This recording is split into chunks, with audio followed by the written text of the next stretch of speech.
Yan ang challenge sa mga DDS, lalo na kay kung kaya niya ang tumakbo pa, si Jason Sa. O, di ba? I-try mo kaya, Jason Sa, kung kaya mo pang tumakbo, malamang may matay ka at matanggal yung postiso mo sa pagtatakbo.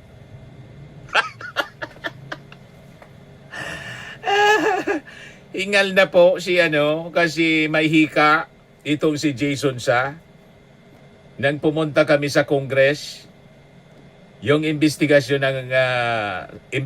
sa SMNI, yung mga pagpakalat ng fake news, nalala ninyo? Last year, nandun kami ni Mrs. Hingal sa paglakad itong si Jason Sa na nagpakalat ng fake news na yung latest niya na pinost, naka-half mast na sa Palasyo Malacanang, pinapalabas, patay na yung ating Pangulo.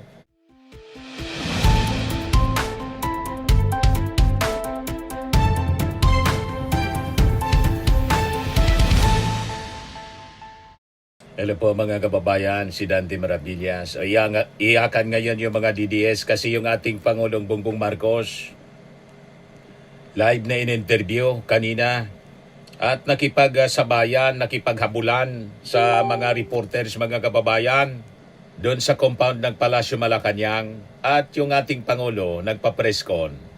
Nag-jumping jack pa si PBBM. Ayan yung ating Pangulo, mga kababayan, before ng kanyang press conference. Di ba? Nag-BMS kayo, sir?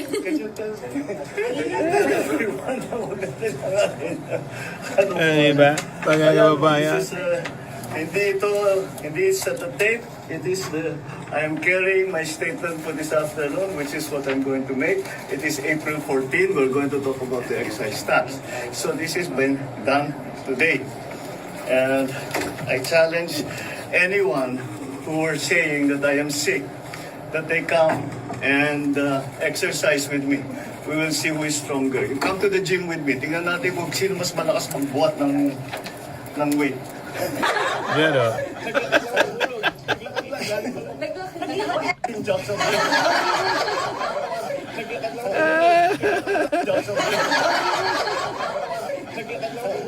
Di ba?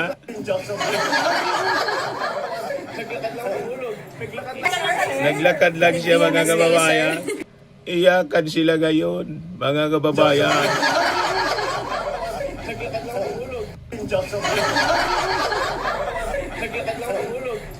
Ayan galing dun sa May Kabel. Diyan kami nagmi-meeting paminsan diyan sa Kabel, sa loob ng Kabel, mga kababayan. Ito, panoorin natin, mga kababayan. Habol-habol ng mga reporters, yung ating Pangulo.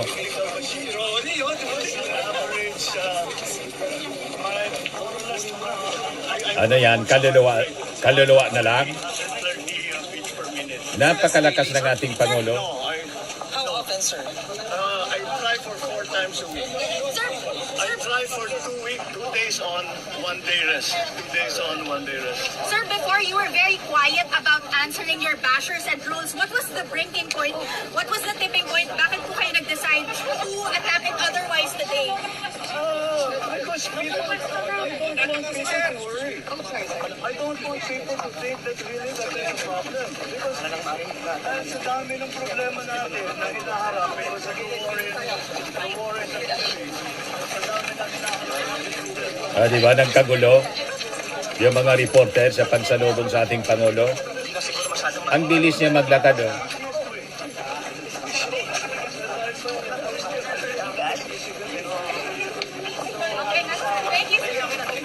Sir, salamat. Ito tumatakbo po. Yan, tumakbo yung ating Pangulo dyan. Panoorin ninyo. Yan. Tatakbo yan. Thank you, sir. Salamat. Tumakbo na. Ayan.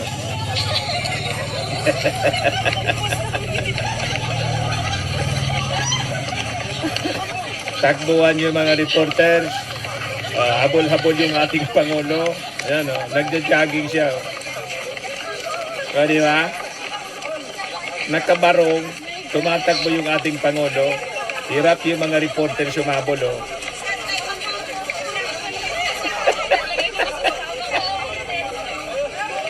Pati yung mga presidensya ano.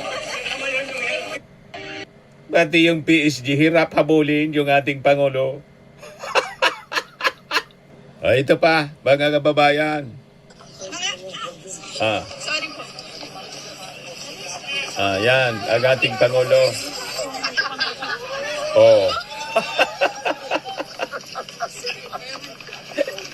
Tama-tama, papunta ako sa gym mamaya. Tamang-tama niya, pupunta daw siya sa gym mamaya. What do you do? I do weights and then I go on the elliptical machine. Nag-gym siya. Once I average my more or less I work towards a heart rate. So 130 beats per minute. And that's daily, sir? Sir, No, How no. often, sir? I try for 4 times a week. sir, I try for 2 weeks, 2 days on, 1 day rest. 2 days on, 1 day rest. sir, Pagpasok niya sa palasyo, ito na ang ginawa ng ating Pangulo after na magtatakbo.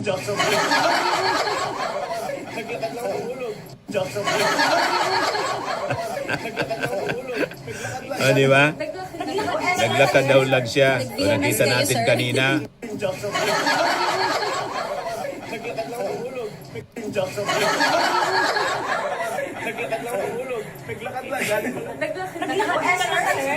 Nag-VMS kayo, sir?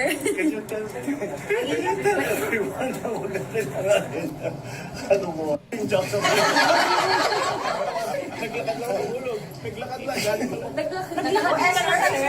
Nag-VMS kayo, sir?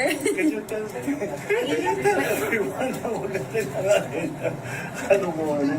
Ayan o, this is hindi sa tape. It is I am carrying my statement for this afternoon, which is what I'm going to make. It is April 14. We're going to talk about the excise tax. So this has been done today. And I challenge anyone who are saying that I am sick, that they come and exercise with me. We will see who is stronger. You come to the gym with me. Tingnan natin kung sino mas malakas magbuhat ng weight. Yan ang challenge sa mga DDS, lalo na kay kung kaya niya ang tumakbo pa, si Jason Sa. Di ba? I-try mo kaya, Jason Sa, kung kaya mo pang tumakbo, malamang may matay ka at matanggal yung postiso mo sa pagtatakbo.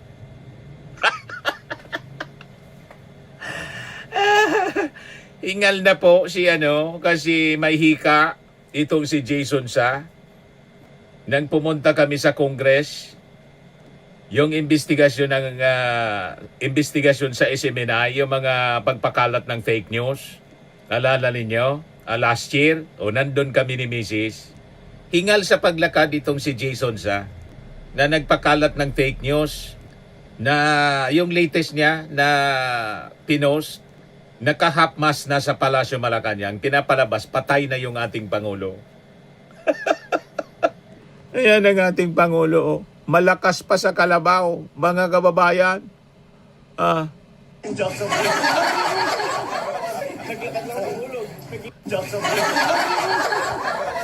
Diba? Naglakad lang, galing doon sa Kabel. Familiar ako doon kasi doon kami madalas nagtitipon-tipon, nagmi-meeting sa Kabel. Yan po. So anyway, ito po yung balita. Tinanggal po ng ating Pangulong Bongbong Marcos yung excise tax on LPG and kerosene. Ito na po. Anyone who are saying that I am sick, that they come and exercise with me. We will see who is stronger. You come to the gym with me. Tingnan natin kung sino mas malakas magbuhat ng weight. Di ba? Pero alam mo, gusto ko nga sabihin, ang mga kababayan naman natin, ngayon, tiniyak ko na makita ninyo na hindi totoo yung mga sinasabi nila, na kasinungalingan yan. Kaya mula ngayon, yung mga taong yan na nagsabi sa inyo na may sakit ako, na baldado na ako, ngayon alam ninyo, puro sinungaling ng mga yan. Kaya't lahat ng sasabihin ng mga yan, kasinungalingan. Kaya't huwag nyo nang paniwalaan kung sino man yung mga yun. Now you know who the liars are and who is telling the truth. Correct. And once again, I think it's very, very clear that I'm in very, very good health. I just had... Tumaba na nga po. Bumalik na sa dati. everything, my numbers are... I just Bumalik had my na sa dati regular yung katawan niya. test and vitamins Sabihin and ninyo, everything. kaluluwa na yan. And I'm fine. O recycle I'm really quite na fine. video. The last time that I Live went to yan. the hospital was to have my CAT scan to show na yung diverticulitis ko gumaling na. So that was what? 2.5, 3 months ago? Mga ganon. So that's all these reports of me going to the hospital. I haven't been to the hospital for 3 months, and even then it was just to have a CAT scan to tell my doctors if the diverticulitis has completely been Okay na yung ating Pangulo. fixed, and I'm done. My diet is back to normal. My exercise is back to normal. I still exercise 3-4 times a week. I'm watching my food better than before.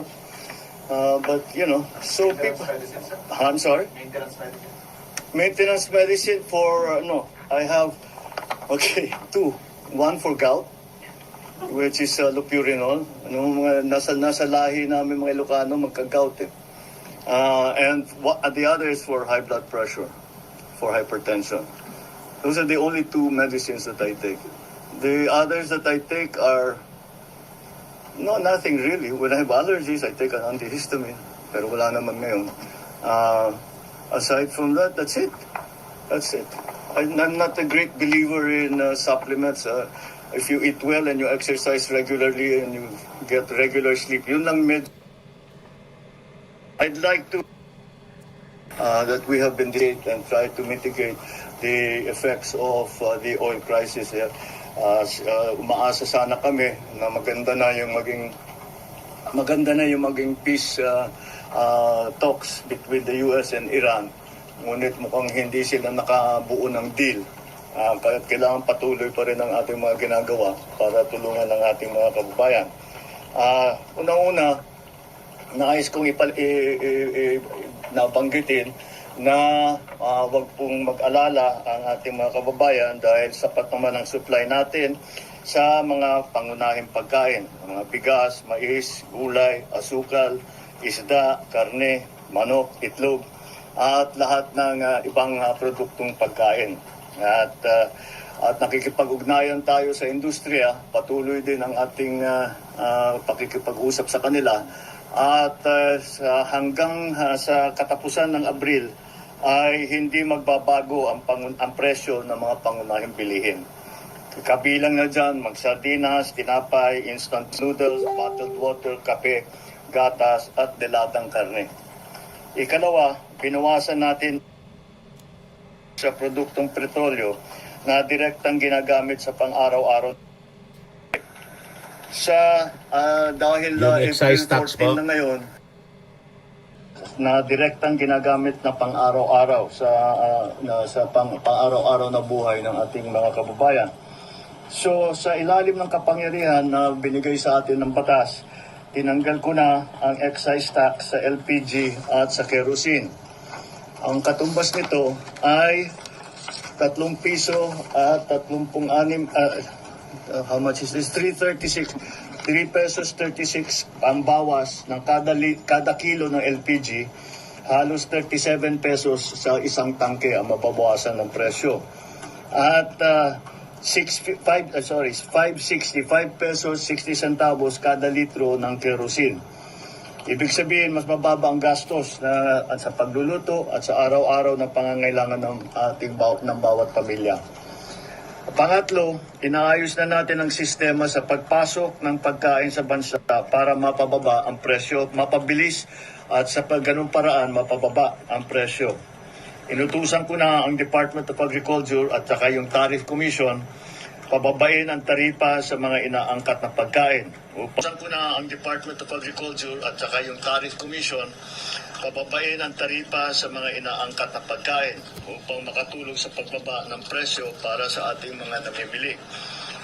Pero malinaw ang directive na ito. Hindi ito pwedeng gawing basta-basta. Bawat hakbang, malinaw ang proteksyon sa ating lokal na produksyon. Poprotektahan natin ang mga consumer, ang mga magsasaka at ng industriya. Yan ang ating hinahanap na balanse dahil everything, as you know, the economy is a complicated system. Kaya kung may gagawin ka sa isang bahagi, may epekto sa kabilang bahagi. Kasabay nito, pabibilisin na rin ang pagproseso ng mga permit tulad ng SPSIC, Certificate of Necessity to Import, para mas mabilis makapasok ang kinakailangang pagkain at mas mababa ang magiging halaga. Inalis na rin ang toll fee sa mga fish port upang hindi na ito makadagdag sa presyo ng ating mga pagkain. Nakikita natin na may mga magsasaka na napipilitang itapon ang kanilang ani dahil sa overproduction sa sobrang baba ng presyo ng bili. Hindi natin ito papabayaan magpatuloy. Kaya bibilhin na muna ng Department of Agriculture ang sobrang produksyon. Makikipagtulungan din tayo sa mga local government para bilhin din ang mga gamit na ito at magamit din nila para ipamigay nila sa tao. Ang pamahalaan ang sasalo nito para hindi masayang ang ani, hindi malugi ang ating mga magsasaka at mapapakinabangan naman ng ating mga namimili. At para sa mas maraming makinabang, papalawakin pa natin ang bentang bigas program. Dadamihan ang tindahan, habaan ng oras ng pagbenta, lalo na para sa ating mga senior citizen, para sa ating PWD at siyempre mga single parent. Pangapat, ibababa din natin ang gasto sa pagdaan ng pagkain mula sa pantalan hanggang sa merkado. Sa Cebu Ports Authority, sa Subic Bay, binawasan o sinuspindi ang iba't ibang binabayad na mga fees at para ito ay maramdaman ng tao at kahit tumataas ang ibang produkto ay hindi masyadong mabilis ang pagtaas o at least matigil natin ang pagtaas. So mababawasan ang gastos mula sa anchorage, sa berthing fee, cargo handling at storage fees para hindi na ito madagdag sa presyo ng pagkain. Ang Philippine Ports Authority ay ibinaba sa piso ang RoRo terminal fee para sa mga sasakyang nagdadala ng agricultural products.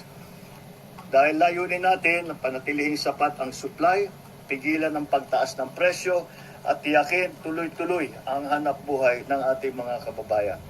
Hindi tayo titigil hanggang maramdaman ninyo ang tunay na ginhawa sa inyong pang-araw-araw na buhay. Maraming salamat sa inyong pagtitiwala. At bukas, we will have another uplift meeting again to discuss what are the other strategies that we can employ to keep prices down, to make sure, first of all, what we will do tomorrow is to make sure, first of all, that the supply both of oil and of food products and all the other raw materials that we need to continue the running of the economy is going to be normalized. We, as I said, in one of the last press conferences I had, that it is very important that we watch the prices now. Oil we cannot do very much about, but we also have to make sure what we can look at and do that. That's why ito is centered dun sa presyo ng pagkain. All of these measures are mostly centered around the price of food, to keep the price of food down. The supply of food as well is also something that we think we can assure the public of, that maganda naman ang takbo so far ng ating sa agrikultura. Yun lang, yun ang mga nakita nating report na yung mga inani na produkto na hindi na basta iniiwang na lang masira dahil masyadong hindi masyadong mababa na ang profit, halos walang kikitain. Kaya since walang kikitain, dahil tumaas yung presyo ng lahat at ganun pa rin ang presyo ng pagbenta, ay iiwasan natin yon. Kaya naman para yung mga farmer natin, yung mga producers natin, ay meron din silang kikitain. Market worth, kailangan para tuloy-tuloy ang kanilang pag-ani, tuloy-tuloy ang kanilang pagtanim. Dahil yun na nga, yung ina-assure natin yung supply ng pagkain. Supply at saka presyo. It is the balance that we are trying to achieve because simple lang naman ito. Kapag it's the same as kagaya nung nakita ninyo sa langis. Kung masyadong babain ang presyo ng langis, ay sasabihin ng mga importer, hindi na kami kikita, hindi na kami mag-i-import. Masisira naman yung supply natin. Okay? It's the same thing. Yung mga farmers, sinasabi nila masyadong mataas na ang binabayad namin doon sa transportation cost, sa lahat ng mga iba't ibang cost.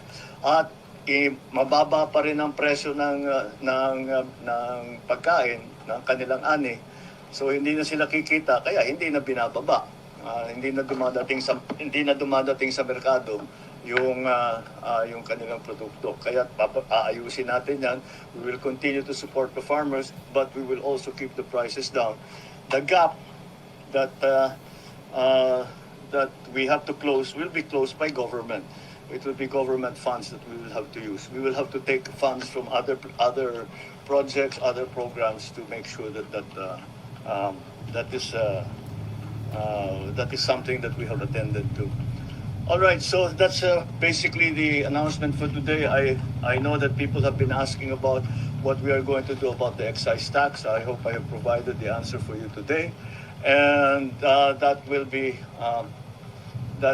again a point of discussion for us tomorrow at the Uplift meeting. And that's it for now. Thank you. Sir, how about the VAT po? Will it be discussed din sa Uplift meeting? Yung sa VAT, there are also to suspend the VAT.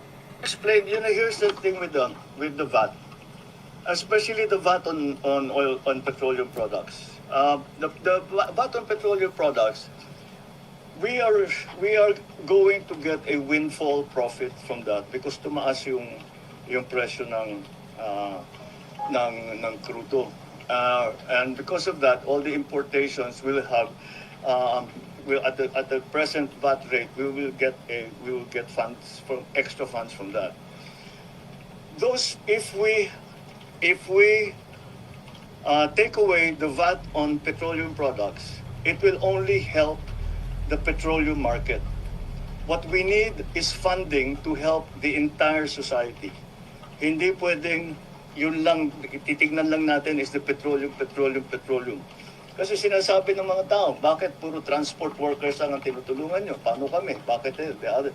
We also have to take care of the other sectors. So with the additional funding that we will get from the VAT collections, yun ang gagamitin ngayon natin to provide. That fund will not exist if we remove the VAT on petroleum products alone. So that's the reasoning behind. We will still examine it. Like I keep telling you, there's nothing that we are not looking at as a possible option. We are looking at all the options. If the time comes that it really calls for the time will come that the VAT should be brought down for whatever products, then we will certainly study it very well. Right now, the balance, the cost-benefit analysis between the VAT collections and the benefit to people, to ordinary people, still favors that we collect VAT and we use the extra funds to provide subsidies, to provide cash benefits, to provide all of those subsidies that we have been able now to provide, that we have to provide now to people, to normalize people's lives. Sir, bakit po hindi nakasama yung diesel and yung... To be discussed tomorrow. Thank you, sir. All right. Thank you, sir.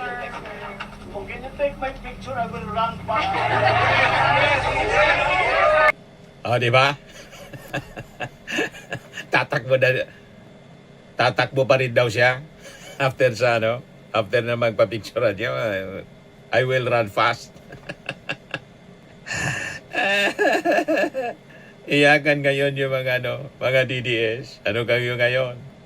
Lalo na si Jason sa, o bakit hindi ka makipaghabulan kay PBBM?